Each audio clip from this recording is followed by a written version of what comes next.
नमस्कार, बहुत स्वागत है आप सभी का जनतंत्र टीवी पर और मैं हूं आपके साथ मीनाक्षी सिसोदिया। हाजिर हूं उत्तराखंड की खबरें लेकर। देहरादून में सीएम धामी ने सचिवालय में सतर्कता हमारी साझा जिम्मेदारी विषय पर जन जागरूकता अभियान का उद्घाटन किया है। ये जागरूकता अभियान 9 नवंबर को राज्य स्थापना दिवस तक विभिन्न माध्यमों से पूरे राज्य में चलाया जाएगा। इस पर सीएम धामी ने कहा कि यह सप्ताह जन जागरूकता अभियान को समर्पित होगा। अगर किसी भी विभाग का कोई भी अधिकारी अपने कर्तव्य के प्रति लापरवाह पाया जाता है तो उसके खिलाफ कार्रवाई की जाएगी। तो ये अधिकारियों को साफ और सख्त संदेश देते हुए सीएम धामी यहां पर नजर आ रहे हैं और कहा कि हमारी सतर्कता हमारी साझा जिम्मेदारी है। और इसी कार्यक्रम के तहत अधिकारियों को भी इन्होंने निर्देश दिए और कहा है कि कोई भी अधिकारी लापरवाही बिल्कुल भी ना करे और इस तरीके की अगर लापरवाही की जाती है तो सरकार उसे बर्दाश्त नहीं करेगी। सतर्कता जागरूकता सप्ताह अभियान सबकी साझी जिम्मेदारी ऐसी थीम के साथ ये सप्ताह प्रारंभ हुआ है और इसमें सभी विभागों को, उनके विभागाध्यक्षों को, सभी विभागों के जो सचिव, प्रमुख सचिव, सभी से ये अपेक्षा की गई है कि किसी भी कीमत पर भ्रष्टाचार नहीं होना चाहिए, पारदर्शिता होनी चाहिए काम में और भ्रष्टाचार से कोई भी समझौता कहीं पर नहीं किया जाना चाहिए, काम में कोई लेट लतीफी नहीं होनी चाहिए। ये संदेश नीचे तक जाए। आज इस सप्ताह का शुभारंभ किया गया है और अभी तक जो भी कार्रवाइयां की गई हैं उन कार्रवाइयों को और आगे बढ़ाया जाएगा। इसको एक अभियान के रूप में लेके पूरे राज्य के अंदर पूरा तंत्र हमारा पारदर्शी हो, पूरी तरह से लोगों के लिए मदद वाला हो, लोगों को अपने काम करवाने के लिए कहीं किसी प्रकार से परेशान न होना पड़े। जो भी भ्रष्टाचार में या अपनी जिम्मेदारियों में कहीं लापरवाही करते हुए पाया जाएगा उसको किसी भी कीमत पर छोड़ा नहीं जाएगा। देहरादून में राजीव गांधी नवोदय विद्यालय तपोवन में आयोजित सांसद खेल महोत्सव के उद्घाटन समारोह में सीएम धामी शामिल हुए। इस दौरान सीएम धामी ने कहा कि इस खेल महोत्सव के माध्यम से हमारे सभी एथलीटों, छात्र छात्राओं को अपनी प्रतिभा दिखाने का अवसर मिलेगा। प्रधानमंत्री के नेतृत्व में हमने राज्य के एथलीटों के उत्थान और प्रोत्साहन के लिए एक नई खेल नीति और मुख्यमंत्री उदीयमान खिलाड़ी योजना शुरू की है।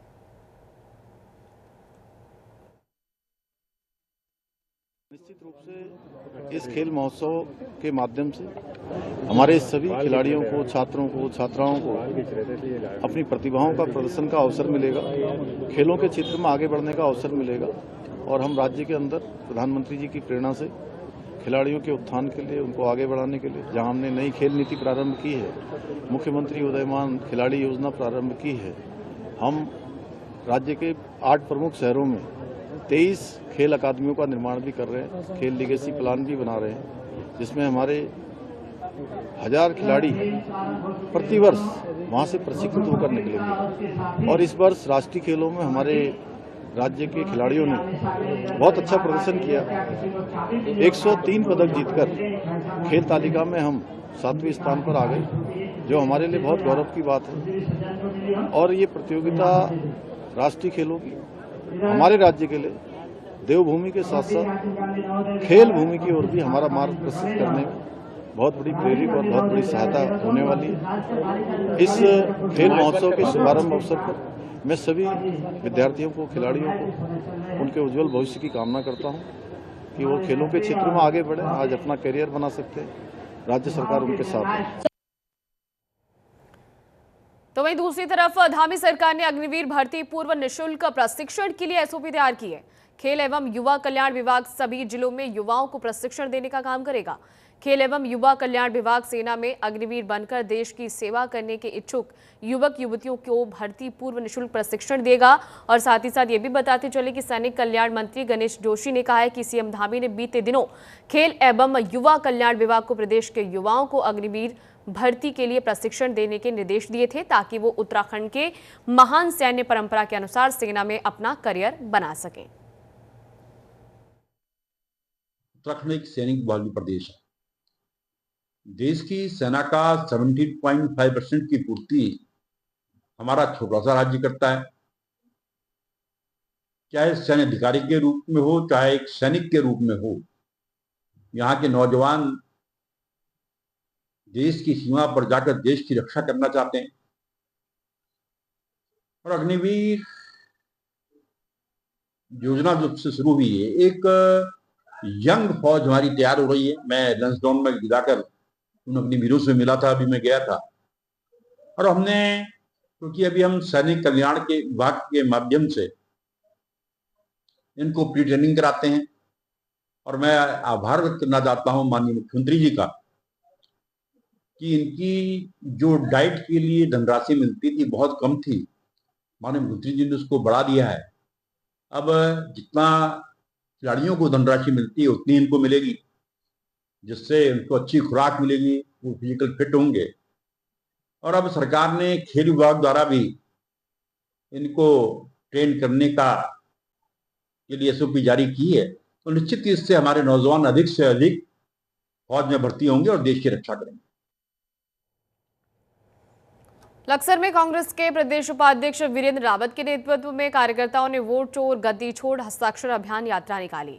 इस दौरान कांग्रेस नेताओं ने सरकार पर जमकर निशाना साधा। वीरेंद्र रावत ने कहा कि भाजपा ने वोट चोरी की है, हर जगह भ्रष्टाचार फैलाया है। उन्होंने कहा कि हर क्षेत्र में भ्रष्टाचार, बेरोजगारी और महंगाई लगातार बढ़ रही है, जिसके लिए भाजपा जिम्मेदार है। अब आपने खुद ही कह दिया कि भारी भीड़ है, तो ये भीड़ बता रही है कि 2027 में, देखिए हरिद्वार जिले का तो वैसे भी रिकॉर्ड बहुत अच्छा रहा है। हम यहाँ पर 6 विधानसभा में हैं, जीते हुए हैं, और मेरा प्रयास है, क्योंकि मैं यहाँ से सांसद का कैंडिडेट रहा हूँ, हरीश रावत जी के नेतृत्व में हम लोग यहाँ प्रयास करेंगे कि ज्यादा से ज्यादा, लगभग जो है 11 में से 10 सीटें हम यहाँ जीतने का प्रयास कर रहे हैं। कुंभ मेला 2027 के लिए हरिद्वार में गंगा घाटों का निर्माण कार्य शुरू हो गया है, लेकिन विभागों में समन्वय की कमी के चलते निर्माण से पहले ही गंगा घाट क्षतिग्रस्त हो गए हैं। अमरापुर घाट से ऋषिकुल तक गंग नहर में इन घाटों का निर्माण किया जा रहा है। 20 अक्टूबर की रात को गंग नहर में यूपी सिंचाई विभाग की ओर से पानी छोड़ दिया गया। इसके बाद गंग नहर में जलस्तर काफी बढ़ गया, तो उत्तराखंड सिंचाई विभाग की ओर से बनाए जा रहे गंगा घाटों के कई हिस्से क्षतिग्रस्त नजर आए। गंगा घाटों में दरारें आने की तस्वीरें सोशल मीडिया पर सामने आई हैं, तो अधिकारियों में अब हलचल मच गई है। मेला अधिकारी सोनिका ने भी मौके पर पहुंचकर निरीक्षण किया है। जो घाटों का काम चल रहा है उसका निरीक्षण किया है। उसमें 2-3 जगह ऐसी हैं जिसमें लीन कंक्रीट में, चूँकि वो उसी दिन काम हुआ था और उसी दिन उसमें पानी छोड़ने के कारण वो 3 जगह ऐसी हैं जहां लीन कंक्रीट, जो मुख्य स्ट्रक्चर है उसमें कोई फ़र्क या कोई दिक्कत नहीं है, हमने उसका निरीक्षण कर लिया है। पर जो लीन कंक्रीट है, जिसके ऊपर अभी लैंडिंग की कंक्रीट मेन स्ट्रक्चर बनाया जाना था, वहाँ पे लीन कंक्रीट में चूँकि उसकी एज बाहर से खुली है, तो उसके नीचे से सीप करके पानी आके थोड़ा सा जो वो सेटलमेंट हुआ है, उसको हमने बता दिया है कि तीनों जगह पे जहाँ जहाँ पे वो क्रैक अपीयर हुई है वहाँ को डिसमेंटल करके दोबारा रिकास्ट करेंगे। 9 नवंबर को उत्तराखंड स्थापना दिवस की रजत जयंती मनाने जा रहा है, जिसे लेकर ब्लॉक और तहसील स्तर पर कई कार्यक्रम आयोजित किए जाएंगे। बता दें कि इसके मद्देनजर ज्वाइंट मजिस्ट्रेट ने तहसील सभागार में विभागों के अधिकारियों के साथ बैठक की है और कार्यक्रम को बड़े स्तर पर मनाने के निर्देश दिए। 1 नवंबर से लेकर 9 नवंबर तक सभी विभागों में अलग अलग कार्यक्रमों का आयोजन होगा। साथ ही राज्य स्थापना दिवस के मौके पर बड़ा कार्यक्रम आयोजित किया जाएगा, जिसमें कई प्रोग्राम भी आयोजित किए जाएंगे। तो आपको बता दें कि 9 नवंबर की तारीख इतिहास में उत्तराखंड के लिए स्थापना दिवस के रूप में दर्ज है। और इसको लेकर कई कार्यक्रम अब उत्तराखंड में आयोजित किए जाएंगे। 1 नवंबर से लेकर 9 नवंबर तक अब उत्तराखंड सरकार लगातार जिले स्तर पर भी कार्यक्रमों को आयोजित करेगी। इसके मद्देनजर अब लगातार सीएम धामी सरकार जो है अधिकारियों के साथ बैठक कर रही है। राज्य स्तर पर इस कार्यक्रम को कैसे बनाया जाना चाहिए, जिला स्तर पर कार्यक्रमों में कौन कौन सी तैयारियां होनी चाहिए, इन सभी विषयों को लेकर, मुद्दों को लेकर लगातार प्रशासन जुटा हुआ है और समीक्षा बैठकों का दौर भी जारी है।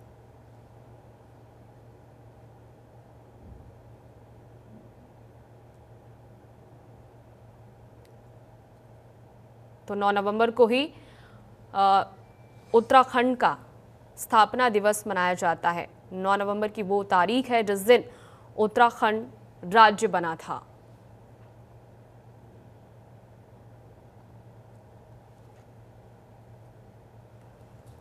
तो 9 नवंबर को अब उत्तराखंड में राज्य स्थापना दिवस मनाया जाएगा और इसको लेकर अब कार्यक्रम आयोजित किए जा रहे हैं। बड़ा कार्यक्रम राजधानी में आयोजित करने को लेकर तैयारियां जोरों शोरों पर चल रही हैं। कई कार्यक्रम आयोजित किए जाएंगे, सांस्कृतिक कार्यक्रम भी किए जाएंगे। इसको लेकर जिला स्तर पर भी कार्यक्रम होंगे। लगातार विभागों के अधिकारियों के द्वारा बैठकें की जा रही हैं। तैयारियों का जायजा लगातार अधिकारी लेते हुए नजर आ रहे हैं।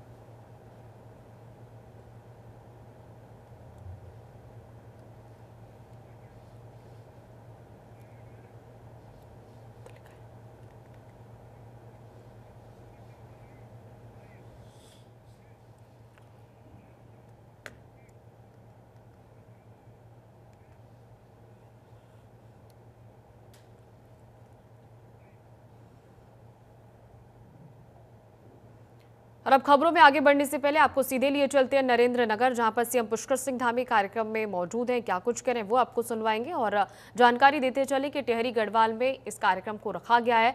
श्री सिद्धपीठ कुंजापुरी पर्यटन विकास मेला आयोजित किया गया है, तो आज इसका उद्घाटन होना है और अब सीएम पुष्कर सिंह धामी कार्यक्रम में शामिल होने के लिए पहुंच चुके हैं। स्वागत अभिनंदन सीएम पुष्कर का यहां पर करते हुए लोग नजर आ रहे हैं। भारी तादाद में लोग मेले पे मौजूद हैं।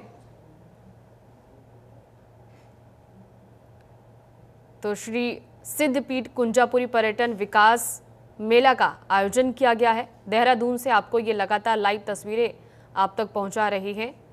सीएम पुष्कर सिंह धामी की मेले में मौजूदगी है, उपस्थिति दर्ज कराते हुए कार्यक्रम का उद्घाटन कर रही है। मेला का उद्घाटन करते हुए सीएम पुष्कर सिंह धामी आपको तस्वीरों में नजर आ रहे होंगे। नरेंद्र नगर से सीएम पुष्कर सिंह धामी की सीधी लाइव तस्वीरें आप तक पहुंचा रहे हैं और नरेंद्र नगर टिहरी गढ़वाल में इस कार्यक्रम को रखा गया है। श्री सिद्धपीठ कुंजापुरी पर्यटन विकास मेला इसका नाम है और अब इसी मेले का उद्घाटन करते हुए सीएम पुष्कर सिंह धामी आपको नजर आ रही हैं। तो बड़े तादाद में स्थानीय लोग इस मेले में पहुंचते हैं और भारी भीड़ इस मेले में लोगों की देखने को मिलती है। काफ़ी ऐतिहासिक मेला है ये। नरेंद्र नगर से आपको इस वक्त सीएम पुष्कर सिंह धामी की तस्वीरें दिखाते हुए कार्यक्रम का आयोजन किया गया है और आज से ही इस मेले का उद्घाटन के बाद ये मेला शुरू हो जाएगा और 4 नवंबर तक ये मेला अब चलने वाला है, जिसमें आपको विभिन्न तरह के अलग अलग स्टॉल्स भी आपको नजर आएंगे। और जैसे कि लगातार प्रधानमंत्री नरेंद्र मोदी हो या फिर उत्तराखंड के सीएम पुष्कर सिंह धामी हो, हमेशा देश के लोगों से एक ही अपील करते हैं कि स्वदेशी बनिए। आत्मनिर्भरता पर भी लगातार फोकस देने की बात वो स्थानीय लोगों से करते हुए नजर आते हैं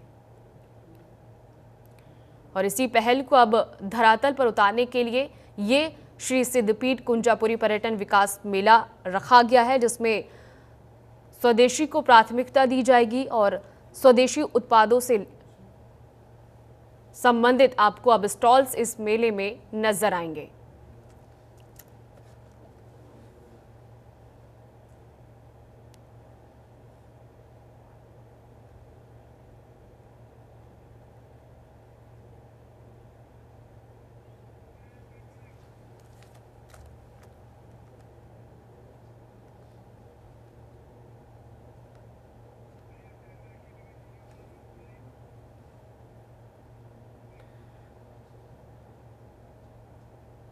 और अब खबरों में आगे बढ़ते हैं। हरिद्वार में मुख्यमंत्री धामी के प्रयासों से मां मनसा देवी क्षेत्र के संरक्षण को मंजूरी मिली है, जिससे अब श्रद्धालुओं की यात्रा सुरक्षित होगी। सीएम के प्रयासों से मां मनसा देवी पहाड़ी क्षेत्र के संरक्षण और कटाव रोकने के कार्य को भारत सरकार से मंजूरी मिल गई है। इससे मां मनसा देवी आने वाले श्रद्धालुओं की यात्रा अब और भी सुगम और सुरक्षित होगी। जिलाधिकारी मयूर दीक्षित ने सिंचाई विभाग को निर्देश दे दिए हैं कि कार्य गुणवत्ता और समय सीमा के भीतर पूरा किया जाए। जिलाधिकारी ने यह भी कहा कि मां मनसा देवी हरिद्वार की पहचान है, इसीलिए इस क्षेत्र की सुरक्षा प्रशासन की प्राथमिकता है। अधिशासी अभियंता ओमजी गुप्ता ने बताया है कि पुनर्निर्माण और हिल ट्रीटमेंट कार्यों के लिए 156,48,000 रुपए स्वीकृत हुए हैं और कार्य तेजी से शुरू हो चुके हैं।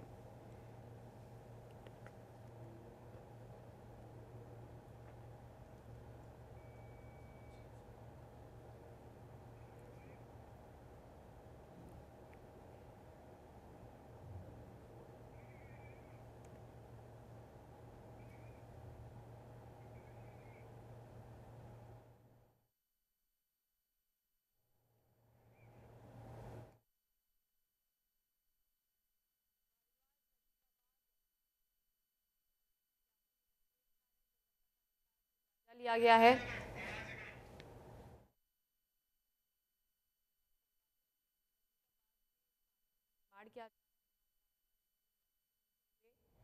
अधिकारीगण आपको नजर आ रहे होंगे। नेशनल हाईवे का ये निरीक्षण किया जा रहा है। हरिद्वार नजीबाबाद नेशनल हाईवे का निरीक्षण करते हुए अधिकारी नजर आ रहे हैं और लगातार इस तरीके की खबरें आ रही हैं कि ठेकेदार के द्वारा लगातार इसमें लापरवाही बरती जा रही है और गुणवत्तापूर्ण कार्य नहीं किया जा रहा है। इसी को लेकर स्थलीय अधिकारी और हरिद्वार नजीबाबाद नेशनल हाईवे का निरीक्षण करते हुए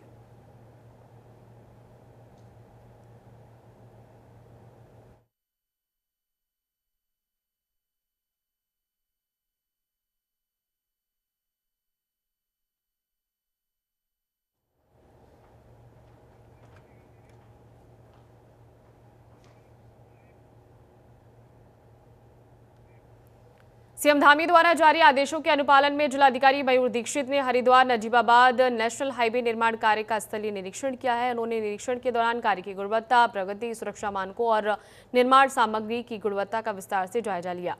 स्थलीय निरीक्षण के दौरान रसियाबगढ़ के पास बने लगभग 2.5 किलोमीटर डायवर्जन मार्ग का रिपेयरिंग कार्य तत्काल शुरू कराने के निर्देश भी दे दिए गए हैं और स्पष्ट निर्देश दिए गए हैं कि निर्माण कार्यों में किसी भी प्रकार की लापरवाही या गुणवत्ता में कमी बर्दाश्त नहीं की जाएगी।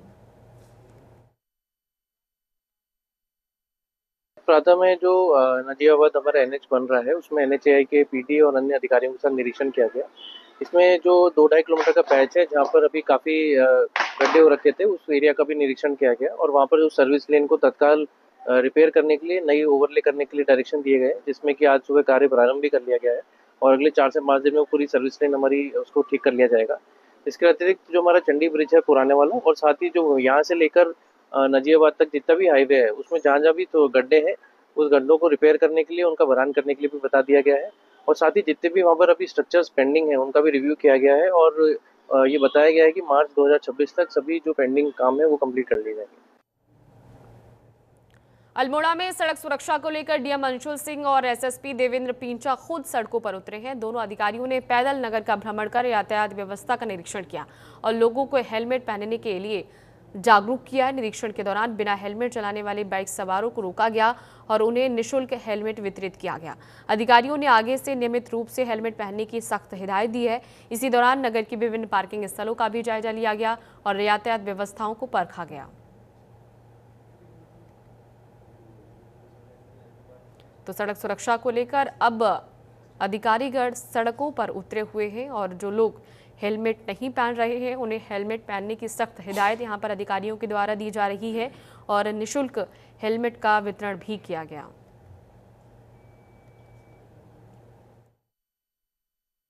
ये अभियान इसलिए चलाया गया था, जागरूकता के लिए चलाया गया था।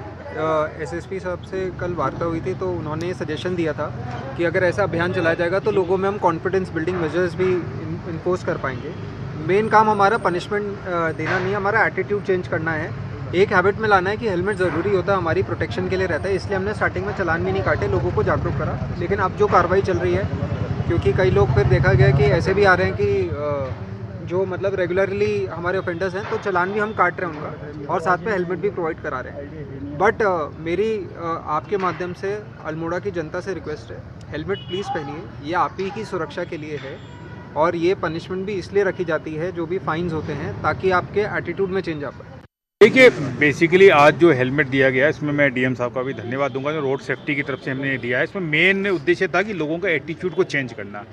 हम चालान काट रहे हैं, काफ़ी समय से ये चालान की कार्रवाई चल रही है, लेकिन फिर भी अभी भी लोगों में एटीट्यूड में थोड़ा चेंज है। हमने सोचा कि चलो हम लोग अपनी तरफ से एक इनिशिएटिव लेते हैं, जिनके पास हेलमेट नहीं है, जो नहीं पहन रहे उनको दें, ताकि वो एक तरह से कह सकते हैं मन में ये फीलिंग आए कि भाई वो हेलमेट लेके निकले। एक अवेयरनेस भी लोगों में आए कि हेलमेट के बिना निकलना या बाइक चलाना रिस्की होता है, जान में खतरा हो सकता है। तो वो एक अवेयरनेस के लिए भी था। बेसिकली एटीट्यूड चेक करने के उद्देश्य से हम लोग ये आज हेलमेट अभियान चलाया है। अल्मोड़ा जिले की बदहाल स्वास्थ्य व्यवस्था को लेकर लोग आंदोलनरत हैं। विधानसभा द्वाराहाट के चौखुटिया में स्वास्थ्य को लेकर ऑपरेशन हेल्थ आंदोलन चल रहा है। इसके बाद भी सरकार की अनदेखी के सवाल को लेकर अल्मोड़ा में जन स्वास्थ्य संघर्ष मोर्चा ने प्रेस वार्ता आयोजित की। इस दौरान मोर्चा ने स्वास्थ्य मुद्दे के लेकर सीएम से मांग की कि एक स्पष्ट स्वास्थ्य नीति बनाई जानी चाहिए। धामी जी प्रदेश के मुख्यमंत्री हैं, इस पर बड़ी बहस चलाएं और उस पर बात करें और जो उनको ठीक लगता है उसके साथ इन चीजों को करें। और अब वक्त आ गया कि आमूल परिवर्तन स्वास्थ्य की नीतियों में होना चाहिए, और अगर नहीं होगा तो मैं जनता से मेरा अनुरोध है, उत्तराखंड के सारे क्षेत्रों की जनता से मेरा अनुरोध है कि वो अपनी उन मांगों, जो उनकी उन हक की लड़ाई लड़ते हुए सरकार पर इस बात को बदलने के लिए दबाव बनाएं, और दबाव बनाकर स्वास्थ्य की नीतियां बदलें, शिक्षा की नीतियां बदलें। उत्तराखंड को इस 25वें साल में उत्तराखंड की जो अवधारणा है उसको साकार करने का जो है काम करता हूँ। धामी जी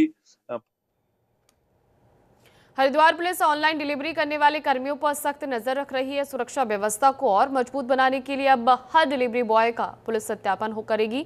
ज्वालापुर पुलिस ने थाना क्षेत्र में स्थित ब्लिंकिट स्टोर पर जाकर डिबॉयज का सत्यापन अभियान चलाया है। इस दौरान पुलिस टीम ने डिलीवरी बॉयज के कार्यक्षेत्र, निवास स्थान और पहचान संबंधी दस्तावेजों की जाँच की है। साथ ही पुलिस ने काम के दौरान अपना पहचान पत्र साथ रखने और निर्धारित यूनिफॉर्म में ही डिलीवरी करने के निर्देश दिए हैं।